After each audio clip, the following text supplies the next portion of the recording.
Mereka yang akan disempurnakan harus mengalami pemurnian. Renungan hari ini terinspirasi sesuai dengan kondisi yang saya alami dan ada banyak tanggapan orang yang kurang beriman menurut saya, perihal tentang, jika seseorang alami sakit penyakit bertubi-tubi, berarti karena orang itu pembuat dosa. Hello, tolong saudara pahami kebenaran Tuhan, agar tidak mudah menjas atau memberi penilaian atau label pada seseorang. Justru yang saya lihat orang-orang di sekitar saya, mereka yang pelayanan tapi hidup dalam daging, tidak ada kesadaran untuk bertobat baik sebagai suami atau istri. Mereka yang pelayanan tapi hatinya menjauh dari Tuhan, kok malah mereka bebas dan aman-aman saja dari tahap proses pemurnian, bahkan tidak mengalami. Sewaktu sate di hadiratnya, saya tanyakan perihal ini dan bahkan saya berdoa meminta Tuhan untuk melakukan sesuatu hal terhadap orang-orang tersebut agar mereka sadar dan bertobat sehingga menjadi manusia-manusia yang berfungsi sesuai tugas panggilannya masing-masing. Sewaktu saya tanya pada Bapa Roh Kudus, kok bisa Tuhan? Alasannya yang saya dapat karena level spiritual mereka masih di tahap SD, sekolah dasar, makanya tidak mendapat proses pemurnian seperti yang kamu alami saat ini. Untuk lebih jelas dan detail tentang pemurnian, yuk dengarkan video ini ya. Mari belajar mencintai kebenaran Tuhan sehingga kamu dapat masuk dalam golongan warga kerajaan surga. Jika engkau percaya kepada Tuhan, engkau harus menaati Tuhan, melakukan kebenaran, dan melakukan semua tugasmu. Selain itu, engkau harus memahami hal-hal yang harus engkau alami. Jika engkau hanya mengalami dirimu ditangani, didisiplinkan, dan dihakimi, jika engkau hanya mampu menikmati Tuhan, tetapi tetap tidak mampu merasakan ketika Tuhan sedang mendisiplinkan atau menangani dirimu, ini tidak bisa diterima. Mungkin dalam peristiwa pemurnian ini, engkau masih mampu bertahan, tetapi ini masih belum cukup. Engkau masih harus terus bergerak maju. Pelajaran mengasihi Tuhan tidak pernah berhenti, dan tidak akan pernah ada akhirnya.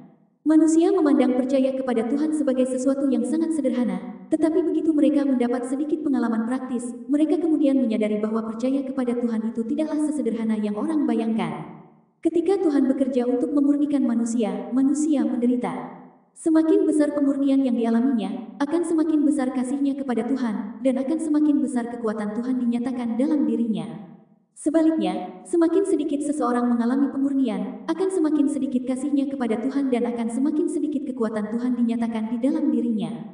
Semakin besar pemurnian dan penderitaan seseorang, dan semakin besar siksaan yang mereka alami, akan semakin dalam kasihnya kepada Tuhan, akan menjadi semakin murni imannya kepada Tuhan, dan akan semakin mendalam pengenalannya akan Tuhan.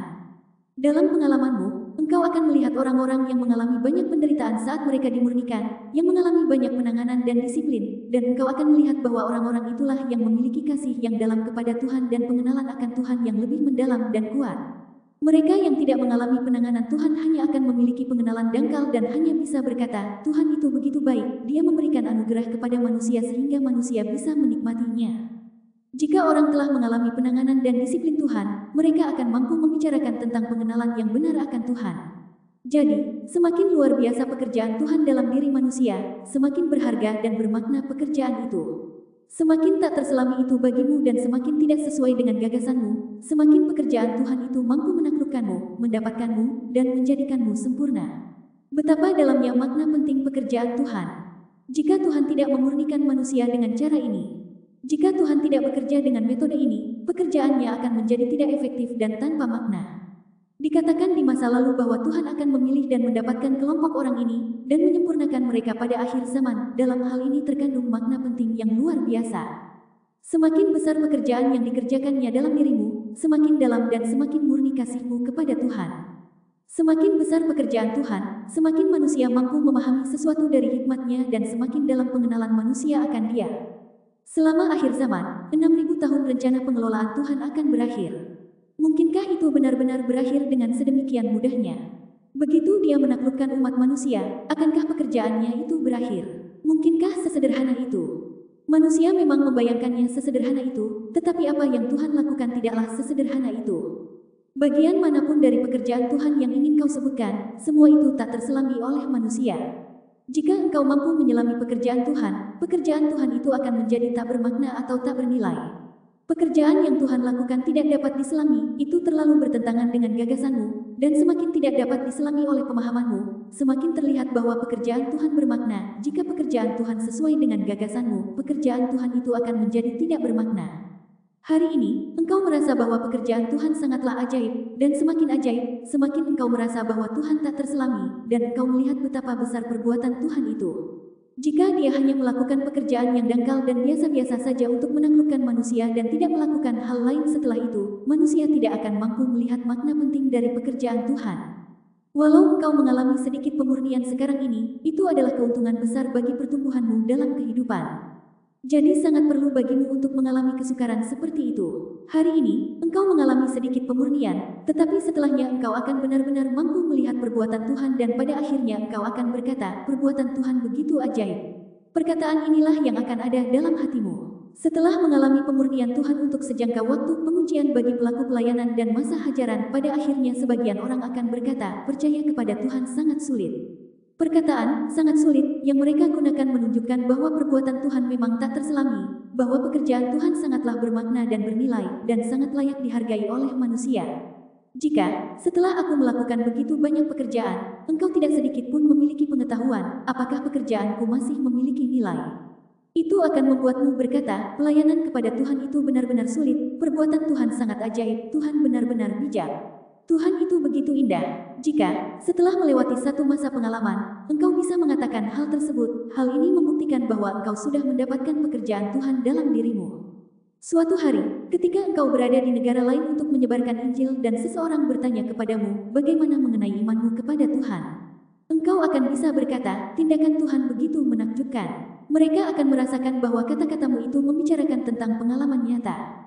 Khotbah yang hidup dan terbaik adalah pengalaman yang engkau alami sendiri bersama Tuhan. Inilah pulalah kesaksian yang sejati. Engkau akan mengatakan pekerjaan Tuhan penuh hikmat, dan pekerjaannya dalam dirimu benar-benar meyakinkanmu dan menaklukkan hatimu. Engkau akan selalu mengasihinya karena dia lebih dari layak untuk menerima kasih manusia. Jika engkau bisa mengatakan hal-hal ini, engkau bisa menggerakkan hati orang. Semua inilah yang dimaksud dengan memberi kesaksian. Jika engkau bisa memberi kesaksian yang berkumandang, menggerakkan orang hingga menangis, itu menunjukkan engkau benar-benar orang yang mengasihi Tuhan, karena engkau mampu bersaksi tentang mengasihi Tuhan, dan melalui dirimu, tindakan Tuhan dapat dipersaksikan dalam kesaksianmu.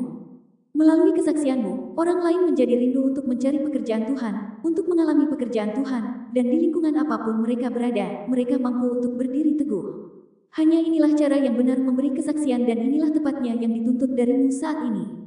Engkau harus melihat bahwa pekerjaan Tuhan sangat berharga dan layak dihargai oleh manusia, bahwa Tuhan sangat berharga dan begitu berlimpah, Dia tidak hanya bisa berfirman, tetapi Dia juga menghakimi manusia, memurnikan hati mereka, memberi mereka kenikmatan, mendapatkan mereka, menaklukkan mereka, dan menyempurnakan mereka. Dari pengalamanmu, engkau akan melihat bahwa Tuhan sungguh layak dikasihi. Jadi, seberapa dalamkah engkau mengasihi Tuhan saat ini? Apakah engkau benar-benar bisa mengatakannya dari hatimu? Ketika engkau mampu mengungkapkan kata-kata ini dari kedalaman hatimu, engkau akan bisa memberi kesaksian.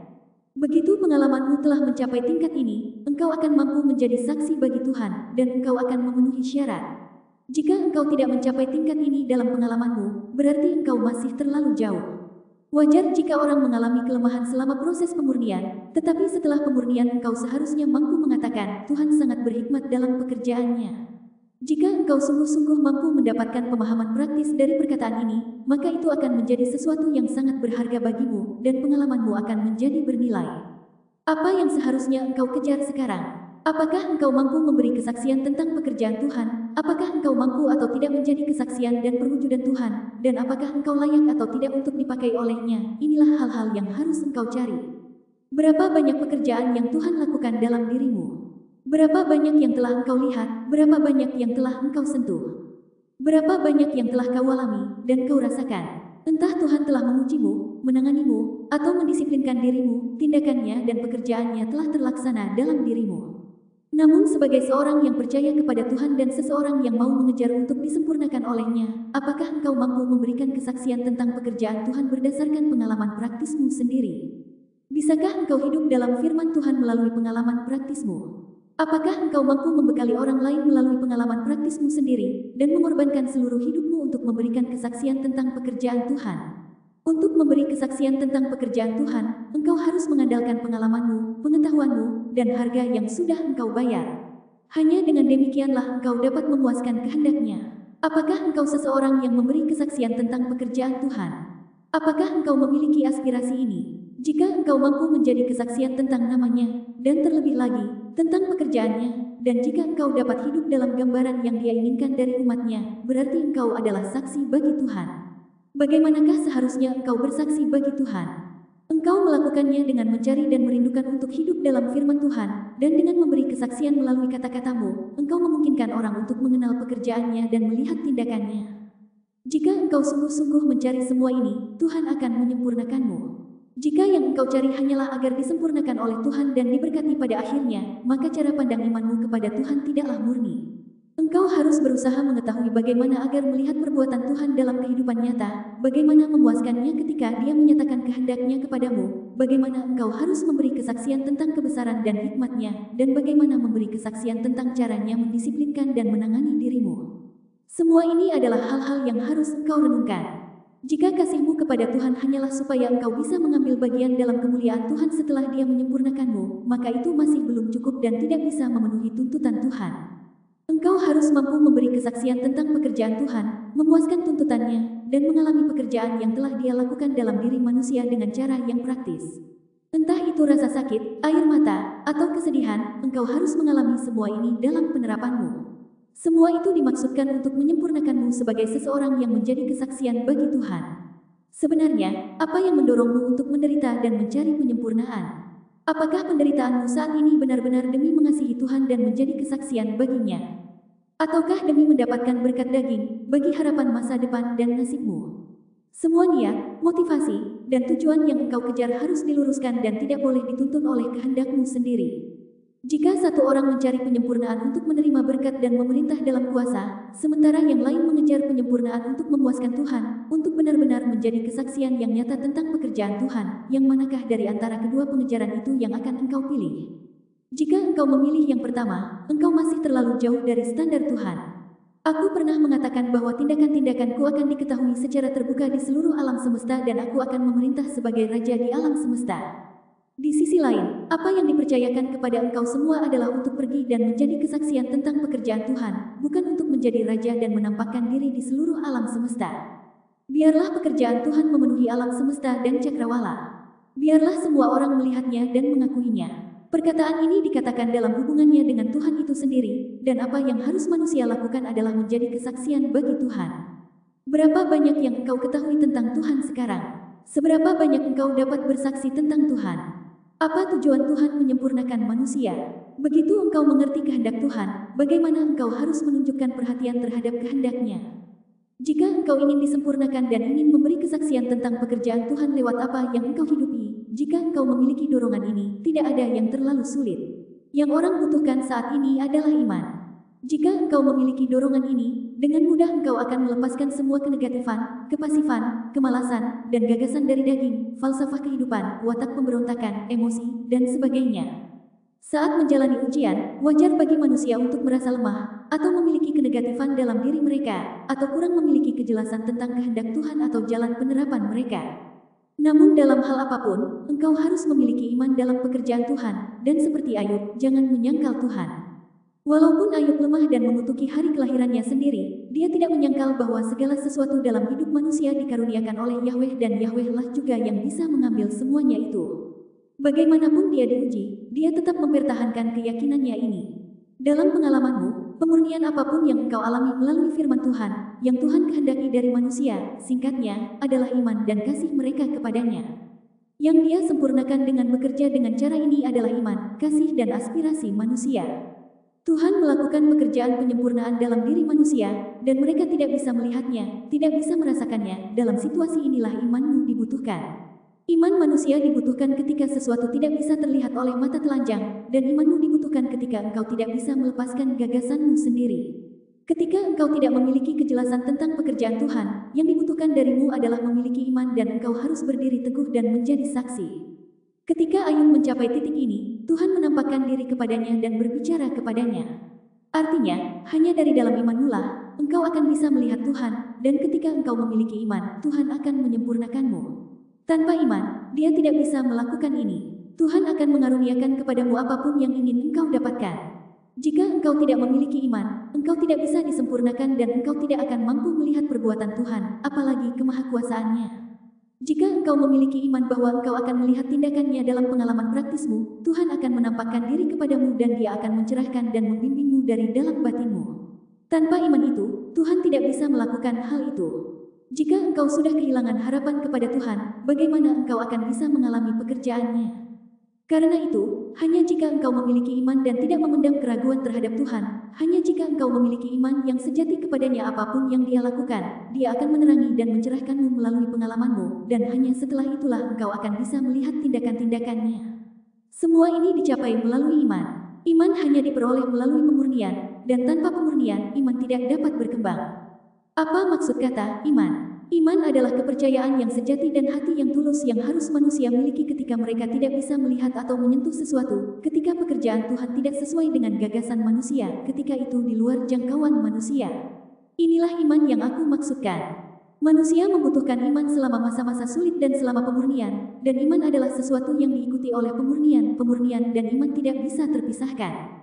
Bagaimanapun cara Tuhan bekerja, dan dalam lingkungan seperti apapun engkau mampu mengejar kehidupan, dan mencari kebenaran, serta mencari pengetahuan tentang pekerjaan Tuhan, dan memiliki pemahaman tentang tindakan-tindakannya, dan engkau mampu bertindak sesuai kebenaran. Melakukan semua itu adalah arti memiliki iman yang sejati, dan menunjukkan bahwa engkau belum kehilangan iman kepada Tuhan. Engkau hanya dapat memiliki iman yang sejati kepada Tuhan jika engkau mampu untuk teguh mengejar kebenaran melalui pemurnian, jika engkau mampu benar-benar mengasihi Tuhan dan tidak mengembangkan keraguan tentang Dia, jika apapun yang Dia lakukan, engkau tetap melakukan kebenaran untuk memuaskannya, dan jika engkau mampu mencari kehendak-Nya secara mendalam dan memikirkan kehendak-Nya. Di masa lalu, ketika Tuhan berkata engkau akan memerintah sebagai raja, engkau mengasihi Dia, dan ketika Dia secara terbuka menunjukkan dirinya kepadamu, engkau mengejarnya. Namun sekarang Tuhan tersembunyi, engkau tidak bisa melihatnya, dan masalah telah datang menimpamu. Sekarang di saat seperti ini, apakah engkau kehilangan harapan kepada Tuhan? Jadi, setiap saat engkau harus mengejar kehidupan dan berusaha memuaskan kehendak Tuhan. Inilah yang disebut iman sejati, dan ini adalah kasih yang paling sejati dan jenis kasih yang paling indah. Di masa lalu, orang-orang semuanya akan datang ke hadapan Tuhan untuk menyatakan tekad mereka, dan mereka berkata, bahkan seandainya tidak ada orang lain yang mengasihi Tuhan, aku harus mengasihinya. Namun sekarang, pemurnian datang menimpamu, dan karena ini tidak sesuai dengan gagasanmu, engkau kehilangan iman kepada Tuhan. Apakah ini kasih yang murni? Engkau sudah membaca berulang kali tentang perbuatan Ayub, apakah engkau sudah lupa? Kasih sejati hanya bisa terbentuk dari dalam iman. Engkau mengembangkan kasih sejati kepada Tuhan lewat pemurnian yang engkau alami, dan melalui imanmu engkau mampu memikirkan kehendak Tuhan dalam pengalaman praktismu, dan melalui iman engkau meninggalkan dagingmu sendiri dan mengejar kehidupan. Inilah yang seharusnya manusia lakukan. Jika engkau melakukan ini, engkau akan mampu melihat tindakan Tuhan, tetapi jika engkau kekurangan iman, engkau tidak akan bisa melihat tindakan Tuhan ataupun mengalami pekerjaannya. Jika engkau ingin dipakai dan disempurnakan oleh Tuhan, engkau harus memiliki semuanya, kemauan untuk menderita, iman, daya tahan, ketaatan, dan kemampuan untuk mengalami pekerjaan Tuhan, memahami kehendaknya, mau memikirkan kesedihannya, dan lain sebagainya. Menyempurnakan seseorang tidaklah mudah, dan setiap pemurnian yang engkau alami membutuhkan iman dan kasih-Mu. Jika engkau ingin disempurnakan oleh Tuhan, tidaklah cukup untuk sekadar bergegas di jalan, juga tidak cukup sekadar mengorbankan diri bagi Tuhan. Engkau harus memiliki banyak hal supaya bisa menjadi seseorang yang disempurnakan oleh Tuhan. Ketika menghadapi penderitaan, engkau harus mampu untuk tidak memedulikan daging dan tidak mengeluh kepada Tuhan. Ketika Tuhan menyembunyikan dirinya darimu, engkau harus mampu memiliki iman untuk mengikutinya, menjaga kasih-Mu kepadanya tanpa membiarkan kasih itu hilang atau berkurang. Apapun yang Tuhan lakukan, engkau harus tunduk pada rancangannya, dan siap untuk mengutuki dagingmu sendiri daripada mengeluh kepadanya. Ketika dihadapkan pada ujian, engkau harus memuaskan Tuhan, meskipun engkau mungkin menangis getir atau merasa enggan berpisah dengan beberapa objek yang engkau kasihi. Hanya inilah kasih dan iman yang sejati. Bagaimanapun tingkat pertumbuhanmu yang sebenarnya, engkau pertama-tama harus memiliki keinginan untuk menderita dan memiliki iman yang sejati, dan engkau juga harus memiliki keinginan untuk meninggalkan daging. Engkau harus mau menanggung kesulitan pribadi dan kehilangan kepentingan pribadi demi memuaskan kehendak Tuhan. Engkau juga harus mampu merasakan penyesalan tentang dirimu sendiri di dalam hatimu. Di masa lalu, engkau tidak mampu memuaskan Tuhan dan sekarang, engkau dapat menyesali dirimu. Engkau tidak boleh kurang dalam satu pun dari hal-hal ini, melalui hal-hal inilah Tuhan akan menyempurnakanmu. Jika engkau tidak dapat memenuhi kriteria ini, engkau tidak bisa disempurnakan. Seorang yang melayani Tuhan tidak boleh hanya tahu tentang menderita baginya, lebih dari itu, mereka harus mengerti bahwa tujuan percaya kepada Tuhan adalah berusaha untuk mengasihi Tuhan. Tuhan memakai dirimu bukan sekadar untuk memurnikanmu atau membuatmu menderita, tetapi Dia memakaimu supaya engkau mengetahui perbuatannya, mengetahui makna sejati hidup manusia, dan secara khusus agar engkau tahu bahwa melayani Tuhan bukanlah tugas yang mudah. Mengalami pekerjaan Tuhan bukanlah tentang menikmati anugerah, tetapi lebih tentang menderita demi kasih-Mu kepadanya. Karena engkau menikmati anugerah Tuhan, engkau juga harus menikmati hajarannya, engkau harus mengalami semua ini. Engkau bisa mengalami pencerahan Tuhan dalam dirimu dan engkau juga bisa mengalami penanganan Tuhan dan penghakimannya. Dengan cara demikian, pengalamanmu akan menjadi luas dan lengkap. Tuhan telah melakukan pekerjaan penghakiman dan hajarannya terhadapmu. Firman Tuhan telah menanganimu, tetapi bukan hanya itu, firman Tuhan juga telah mencerahkan dan menerangimu. Ketika engkau negatif dan lemah, Tuhan mengkhawatirkan dirimu. Semua pekerjaan ini dimaksudkan supaya engkau tahu bahwa segala sesuatu yang berkaitan dengan manusia berada dalam pengaturan Tuhan. Engkau mungkin berpikir bahwa percaya kepada Tuhan adalah tentang penderitaan atau melakukan segala macam hal baginya. Engkau mungkin berpikir bahwa tujuan percaya kepada Tuhan adalah agar dagingmu merasakan kedamaian, atau agar segala sesuatu dalam hidupmu berjalan lancar, atau agar engkau merasa nyaman dan tenang dalam segala hal. Namun, tak satu pun dari hal-hal ini merupakan tujuan yang harus manusia capai dalam kepercayaan mereka kepada Tuhan. Jika engkau percaya demi tujuan-tujuan ini, berarti sudut pandangmu itu salah dan sama sekali tidak mungkin bagimu untuk disempurnakan. Tindakan Tuhan, watak Tuhan yang benar, hikmat-Nya, firman-Nya, keajaiban-Nya serta diri-Nya yang tak terselami, semua itulah yang harus manusia pahami. Engkau harus menggunakan pemahaman ini untuk menyingkirkan dari dalam hatimu semua tuntutan, harapan, dan gagasan pribadimu. Hanya dengan menyingkirkan hal-hal ini, engkau bisa memenuhi syarat yang dituntut oleh Tuhan, dan hanya dengan melakukan ini, engkau bisa memiliki hidup dan memuaskan Tuhan. Tujuan percaya kepada Tuhan adalah untuk memuaskannya dan hidup dalam watak yang Dia inginkan, sehingga tindakan dan kemuliaannya dapat terwujud lewat sekelompok orang yang tidak layak ini.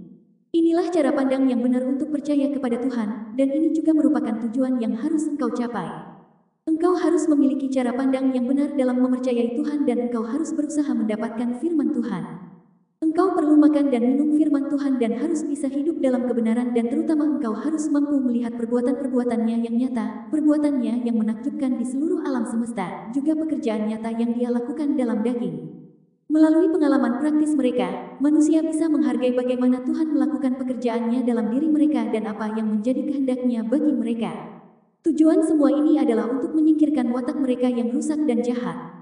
Setelah engkau menyingkirkan dari dalam dirimu kecemaran dan ketidakbenaran, dan setelah engkau membersihkan niatmu yang salah dan setelah engkau mengembangkan imanmu yang sejati kepada Tuhan, hanya dengan iman sejatilah engkau bisa benar-benar mengasihi Tuhan.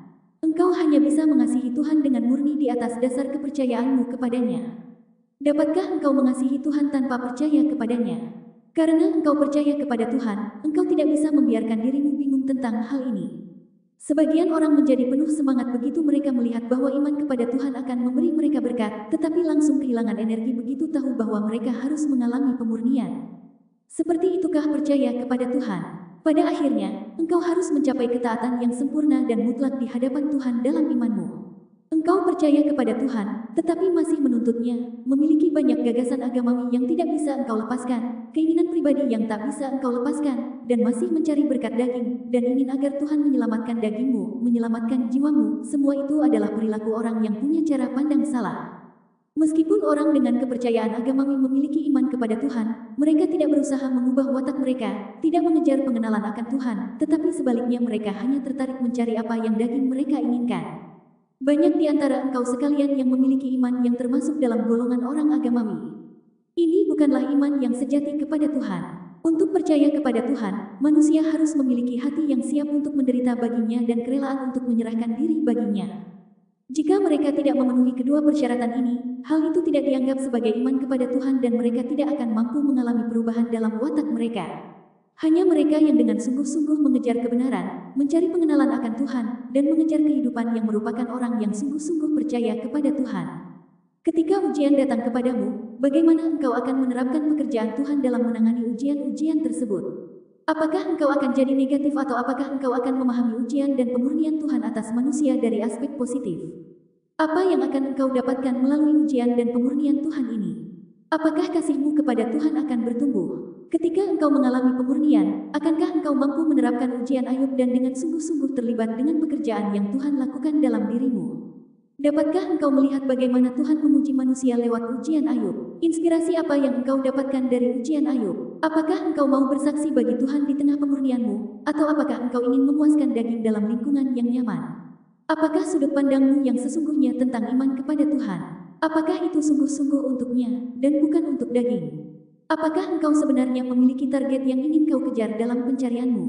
Apakah engkau mau menjalani pemurnian sehingga engkau dapat disempurnakan oleh Tuhan, atau apakah engkau lebih suka dihajar dan dikutuk oleh Tuhan? Apa sebenarnya pandanganmu tentang menjadi kesaksian bagi Tuhan? Apa yang seharusnya orang lakukan dalam lingkungan tertentu supaya menjadi kesaksian yang sejati bagi Tuhan? Karena Tuhan yang nyata telah menyatakan begitu banyak pekerjaannya yang nyata dalam dirimu, mengapa engkau selalu berpikir untuk pergi? Apakah kepercayaanmu kepada Tuhan adalah untuk Tuhan? Bagi kebanyakan orang di antaramu, kepercayaanmu adalah bagian dari perhitungan yang engkau buat atas namamu sendiri, demi mengejar keuntungan pribadimu sendiri. Sangat sedikit orang yang percaya kepada Tuhan demi Tuhan, bukankah ini pemberontakan? Tujuan pekerjaan pemurnian terutama adalah untuk menyempurnakan iman manusia. Pada akhirnya, apa yang dicapai adalah bahwa engkau ingin pergi, pada saat yang sama, engkau tidak bisa pergi. Beberapa orang tetap mampu memiliki iman bahkan pada saat mereka tidak lagi memiliki sedikit pun harapan. Dan orang tidak lagi memiliki harapan sama sekali mengenai masa depan mereka sendiri. Hanya pada saat inilah pemurnian Tuhan selesai. Manusia masih belum mencapai tahap mengambang antara hidup dan mati, dan mereka belum merasakan kematian, jadi proses pemurnian belum berakhir. Bahkan mereka yang berada pada tahap pelaku pelayanan pun belum dimurnikan sampai tingkat tertinggi. Ayub menjalani pemurnian yang ekstrim, dan tidak ada yang bisa dia andalkan. Manusia harus menjalani pemurnian sampai di tingkat di mana mereka tidak punya harapan dan tidak ada yang bisa diandalkan. Hanya inilah pemurnian yang sejati itu.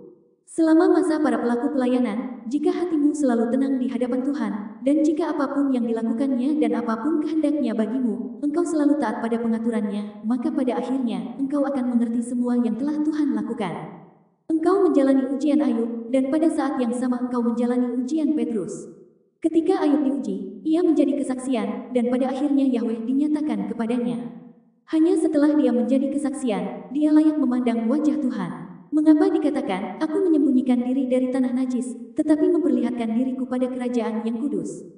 Itu artinya bahwa hanya ketika engkau kudus dan menjadi kesaksian, engkau bisa memiliki martabat untuk memandang wajah Tuhan. Jika engkau tidak bisa menjadi kesaksian baginya, engkau tidak memiliki martabat untuk memandang wajahnya. Jika engkau mundur atau mengeluh kepada Tuhan saat menghadapi pemurnian, sehingga gagal menjadi kesaksian baginya, dan menjadi bahan tertawaan iblis, maka engkau tidak akan mendapatkan penampakan Tuhan. Jika engkau seperti Ayub, yang di tengah ujian mengutuki dagingnya sendiri dan tidak mengeluh kepada Tuhan, dan mampu membenci dagingnya sendiri tanpa mengeluh atau berdosa dalam perkataannya, itulah artinya engkau akan menjadi kesaksian.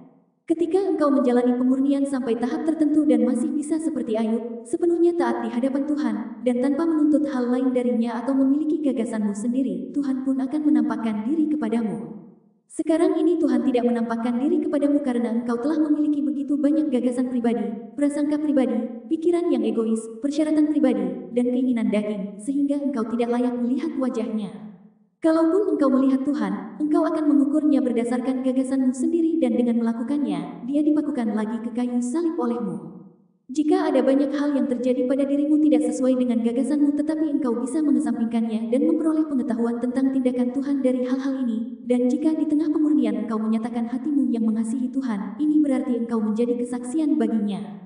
Jika rumahmu damai, engkau menikmati kenyamanan daging, tidak ada yang menganiayamu, dan saudara-saudari di gereja menaatimu, bisakah engkau memperlihatkan hati yang mengasihi Tuhan?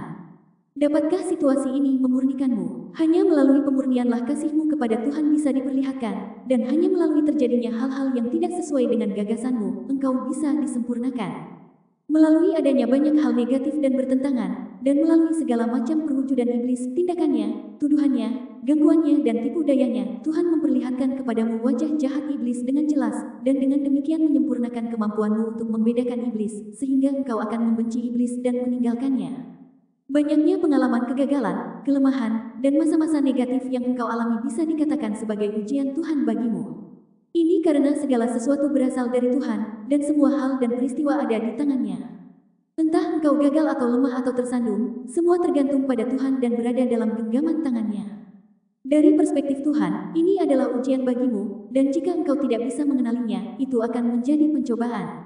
Ada dua keadaan yang manusia harus kenali, satu datang dari Roh Kudus, yang lainnya bersumber dari iblis. Yang satu adalah keadaan di mana Roh Kudus mencerahkanmu dan memungkinkanmu untuk mengenal dirimu sendiri, membenci dan menyesali dirimu sendiri, dan mampu memiliki kasih yang murni kepada Tuhan, sehingga bisa memusatkan hati untuk memuaskan Dia. Yang satu lagi adalah keadaan di mana engkau mengenal dirimu sendiri, tetapi engkau negatif dan lemah. Bisa dikatakan ini adalah pemurnian Tuhan, dan ini juga bisa dikatakan pencobaan iblis. Jika engkau mengenali bahwa ini adalah penyelamatan Tuhan atas dirimu dan jika engkau merasa bahwa engkau sekarang sangat berutang kepadanya, dan jika mulai sekarang engkau berusaha membalas budi kepadanya dan tidak lagi jatuh dalam kebejatan, jika engkau berusaha makan dan minum firman-Nya, dan jika engkau selalu menganggap dirimu kekurangan dan memiliki hati yang rindu, itu adalah ujian dari Tuhan.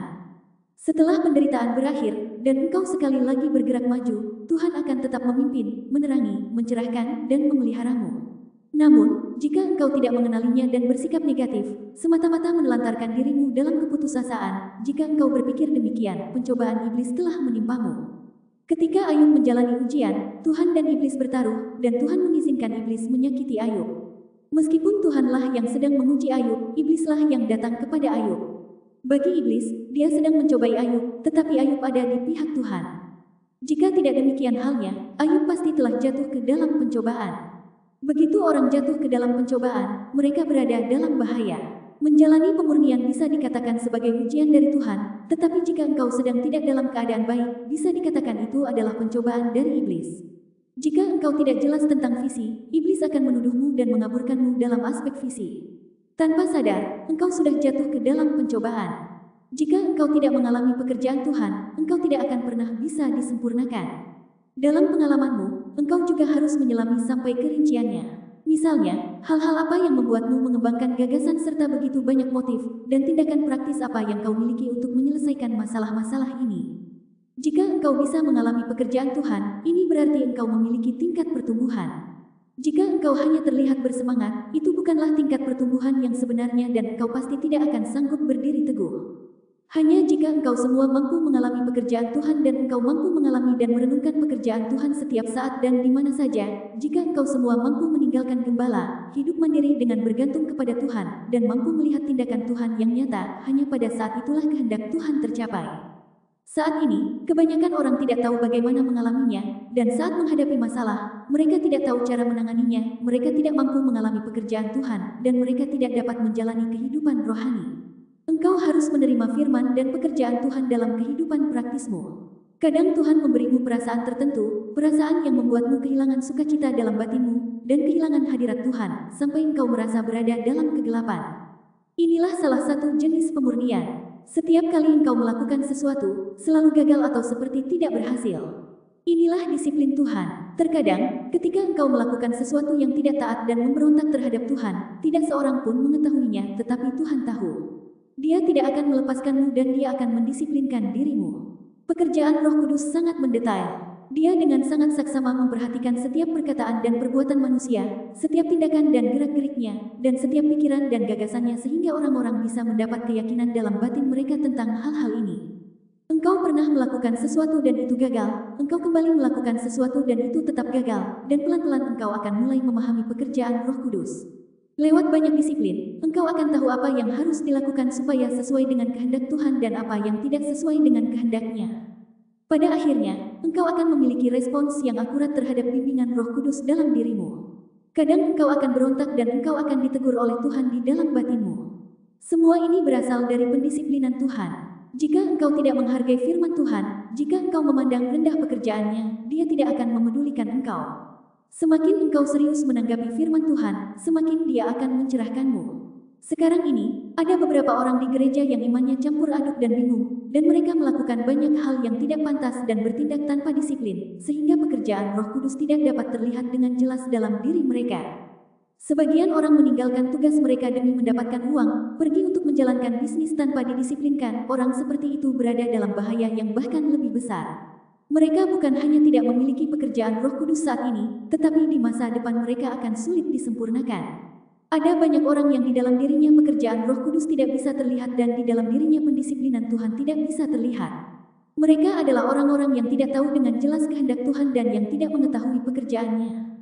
Mereka yang mampu berdiri teguh di tengah pemurnian, yang mengikuti Tuhan, apapun yang Dia lakukan, dan setidak-tidaknya mampu untuk tidak meninggalkannya, atau mencapai 0,1% dari apa yang Petrus capai, mereka akan baik-baik saja, tetapi mereka tidak punya nilai untuk dipakai oleh Tuhan. Banyak orang bisa mengerti sesuatu dengan cepat, memiliki kasih sejati kepada Tuhan, dan bisa melampaui tingkat yang dicapai Petrus, dan Tuhan melakukan pekerjaan penyempurnaan dalam diri mereka. Disiplin dan pencerahan datang kepada orang-orang seperti itu, dan jika ada sesuatu dalam diri mereka yang tidak sesuai dengan kehendak Tuhan, mereka akan langsung membuangnya. Orang-orang semacam itu adalah emas, perak, dan batu-batu berharga, nilai mereka adalah yang tertinggi. Jika Tuhan sudah melakukan banyak pekerjaan tetapi engkau masih seperti pasir atau batu, engkau tidak berharga. Pekerjaan Tuhan di negeri Sinaga Merah yang sangat besar sangatlah menakjubkan dan tak terselami. Dia akan menyempurnakan sekelompok orang dan mengusir beberapa orang lainnya, karena ada semua jenis orang di dalam gereja, ada orang yang mencintai kebenaran dan yang tidak, ada orang yang mengalami pekerjaan Tuhan dan yang tidak, ada orang yang melakukan tugas mereka dan yang tidak, ada orang yang bersaksi bagi Tuhan dan yang tidak, dan sebagian dari mereka adalah orang tidak percaya dan orang-orang jahat, dan mereka pasti akan disingkirkan. Jika engkau tidak mengetahui pekerjaan Tuhan dengan jelas, engkau akan menjadi negatif. Ini adalah karena pekerjaan Tuhan hanya bisa dilihat dalam diri sebagian kecil orang. Pada saat ini, akan menjadi jelas siapa yang sungguh-sungguh mengasihi Tuhan dan siapa yang tidak. Mereka yang sungguh-sungguh mengasihi Tuhan memiliki pekerjaan Roh Kudus, sedangkan mereka yang tidak dengan sungguh-sungguh mengasihi Dia akan tersingkap melalui setiap langkah dalam pekerjaannya. Mereka akan menjadi orang-orang yang akan disingkirkan. Orang-orang ini akan disingkapkan dalam pekerjaan menaklukkan, dan mereka adalah orang-orang yang tidak punya nilai untuk disempurnakan. Mereka yang telah disempurnakan telah didapatkan oleh Tuhan dalam keseluruhan diri mereka, dan mampu mengasihi Tuhan seperti Petrus. Mereka yang telah ditaklukkan tidak memiliki kasih yang spontan, tetapi hanya kasih yang pasif, dan mereka terpaksa untuk mengasihi Tuhan. Kasih yang spontan dikembangkan melalui pemahaman yang diperoleh lewat pengalaman praktis. Kasih ini menguasai hati orang dan membuatnya rela mengabdikan dirinya kepada Tuhan. Firman Tuhan menjadi landasan mereka dan mereka mampu menderita bagi Tuhan. Tentu saja, ini adalah hal-hal yang dimiliki orang yang sudah disempurnakan oleh Tuhan. Jika engkau hanya berusaha untuk ditaklukkan, engkau tidak bisa menjadi kesaksian bagi Tuhan. Jika Tuhan hanya mencapai tujuan penyelamatannya lewat menaklukkan orang, maka langkah para pelaku pelayanan sudah cukup untuk mencapai hal ini. Namun, menaklukkan manusia bukanlah tujuan akhir Tuhan, tujuan akhirnya adalah menyempurnakan manusia. Jadi daripada mengatakan tahap ini adalah tahap pekerjaan penaklukan, lebih baik mengatakan ini adalah tahap pekerjaan penyempurnaan dan pengusiran. Sebagian orang belum sepenuhnya ditaklukkan, dan dalam proses menaklukkan mereka, sekelompok orang akan disempurnakan. Kedua pekerjaan ini dilakukan serempak. Orang-orang belum pergi bahkan selama masa pekerjaan yang panjang, dan ini menunjukkan bahwa tujuan penaklukan sudah tercapai. Inilah fakta mengenai ditaklukkan. Pemurnian bukanlah demi penaklukan, tetapi demi penyempurnaan. Tanpa pemurnian, manusia tidak bisa disempurnakan. Jadi, pemurnian begitu berharga. Hari ini sekelompok orang disempurnakan dan didapatkan. Ke-10 berkat yang disebutkan sebelumnya ditujukan kepada mereka yang sudah disempurnakan. Segala hal tentang mengubah gambaran mereka di bumi ditujukan kepada mereka yang telah disempurnakan. Mereka yang belum disempurnakan, tidak memenuhi syarat untuk menerima janji-janji Tuhan. DILHAMI diilhami oleh Bapa Roh Kudus. Melalui hambanya, Pendeta Nuryani Evalin Simamora, Sarjana Pendidikan Kristen. Saudara diberkati, melalui renungan hari ini, jadilah berkat dengan mendukung pelayanan Tuhan kita Yesus Kristus, untuk dukungan pelayanan Gereja Holy Spirit, Bapak, Ibu, Saudara, Saudari.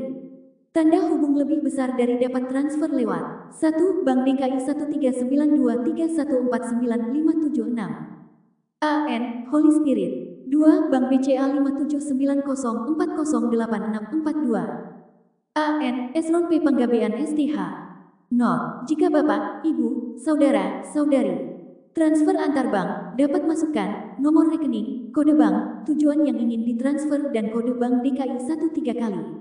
Gereja Jodoh Holy Spirit, Esron Ministry Care LOST Souls. Melayani interdenominasi gereja. Konsultasi keluarga dan jodoh. Doa rahasia jamin. Doa kesembuhan, doa pelepasan, kunjungan orang sakit, ibadah open house office, kedukaan, kematian, penghiburan, pelayanan peti jenazah 24 jam, konseling pranikah, ibadah pemberkatan nikah. Gereja Jodoh Holy Spirit, https://gereja tanda hubung jodoh tanda hubung holy tanda hubung spirit tanda hubung esron tanda hubung ministry.busins.site. Alat perpanjangan Tuhan dalam perjodohan umatnya agar menikah sepadan.